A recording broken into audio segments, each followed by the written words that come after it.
This is an important day. It's not the end of the struggle, but it's a very important step forward. Let's keep it going. We're not stopping here. In California, it is the law of the land, a $15 minimum wage, double the federal level.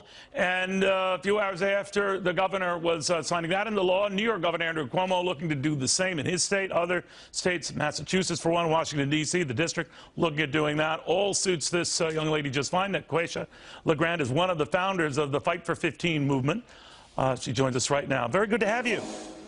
Hi, Neil. How you doing? I'm okay. Good to be here. You know, do you find this a little bit too fast, too much too fast? I mean, even some liberal economists, some union economists are saying we could see when the president first proposed, you know, a $9.25 minimum wage and up to 10 over a number of years, that was doable in stages. This is too much too fast. A lot of people are going to lose their jobs. You say what? No, I say this is great that it's happening fast. People are losing their jobs now as we speak. Whether we fight or not, people are already losing their jobs, losing their homes. And this is the way that us standing in solidarity, standing together, this is the way to keep us together and have job security. So by this moving rapidly the way it is definitely great for all low-wage workers around this country. Let me ask you something. When you go, let's say, to a fast food restaurant, do you look at the price of the items on the menu? Would you pay more for some of those items if it meant a higher minimum wage for the workers there? Let's just say the fact that I work at a fast food place and barely could pay for the #1 meal because I had to work at least 2 hours. Yes, I think that says a whole lot. That says that something has to change. For me to put back into my economy, I need more money in my pockets. But what about people who go to that restaurant, let's say to a McDonald's, where a Big Mac, let's say, is $3.99, right? The estimate is that it would rise to $5.50 to support a $15 minimum wage. Not right away, in stages, but that it would. And that a lot of people who might not work in fast food might look at that and say, well, forget that, I'll go somewhere else. What do you say? I say to that, they raising everything each and every day. Well, that's a pretty big leap, you know. I mean, I'm looking at this equation. That's going from $3.99 to $5.50. A Big Mac meal from $5.69 to $7.85 for a lot of families who don't have a lot of money. That's a big deal.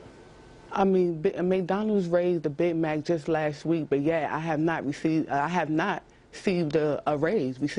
So therefore, everything else is going up, but I pay. And that's why 64 million workers who are living in poverty decided to stand together to make a difference, to bring back our country and make it stronger again. No, I see what you're saying, and I understand your frustration. You want to get paid more. A lot of you want to get paid more. But do you ever worry that it could boomerang on you? A lot of these restaurants, McDonald's included, are automating services, kiosks now that used to have people. Now all that automated. The food line is automated. We're seeing this in scores of places where to cut back on the costs of labor, everyone from fast food franchises to retail stores are doing that. Are you afraid that you're going to speed that process up and push yourself right out of a job? Not at all. McDonald's been around a long time. If they didn't want people in their store, they would have been replaced us with robots. Nobody wants to come in McDonald's and talk to a machine. They are going that way. You see, even before we got to $15, they've been doing that. And we're still there because they need us. And as those machines there, no, actually, they're scaling. No, what I meant to tell you is they're scaling back their workers. Don't you think an environment like this might push them to do more of that? And then, you know, it could be so dramatic, so fast, that you won't know what hit you. And a lot of your colleagues you're fighting hard to support and get them higher wages could find themselves out on the unemployment line. That's not going to stop us from fighting what we deserve, because we deserve $15 an hour and the right to unionize. And that's not going to stop us, no matter what McDonald's want to push back onto us. Let's take McDonald's out of it if we can, Rachel. Let's talk about a small store, let's say a diner in the area, and now he has to, or she has to pay $15 to its minimum wage workers. They might not be able to afford that, like maybe a McDonald's, even through franchisees could. What do you say to them?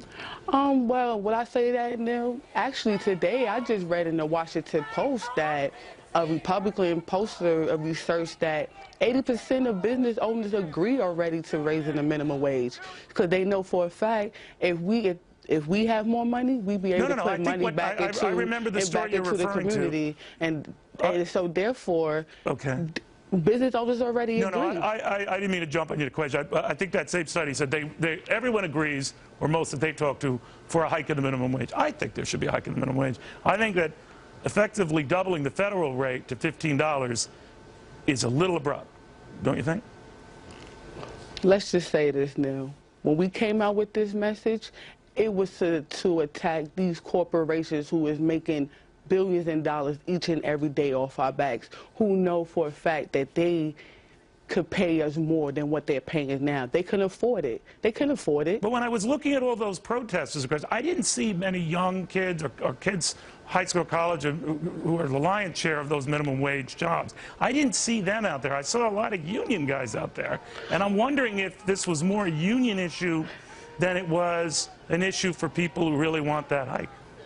Neil, I don't know what you was looking at, but I definitely not traveled across this country and met different workers across this country. So I know for a fact there's many of low-wage workers on these front lines. All right, so all the union workers that I did see here in New York, that I did see in Chicago, that I did see in Atlanta, that I did see in Houston, that I did see in LA, that I did see in San Francisco, they weren't there? They weren't there. Everybody around this country support this movement. They support the fact that low-wage workers, the 64 million workers around this country that's living in poverty, they support it. Everybody hope they support it, because if they're willing to fork over more dough for the stuff that they enjoy, then you might be right. They'll support it and prove it with their wallet. If they don't, then you could be hurting, right? Not at all. We stand in solidarity. We stand strong. We are willing to fight back.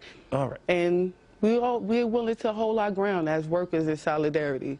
NAQUASIA, thank you very, very much. You stood your ground right there. We'll have more. The fallout after this.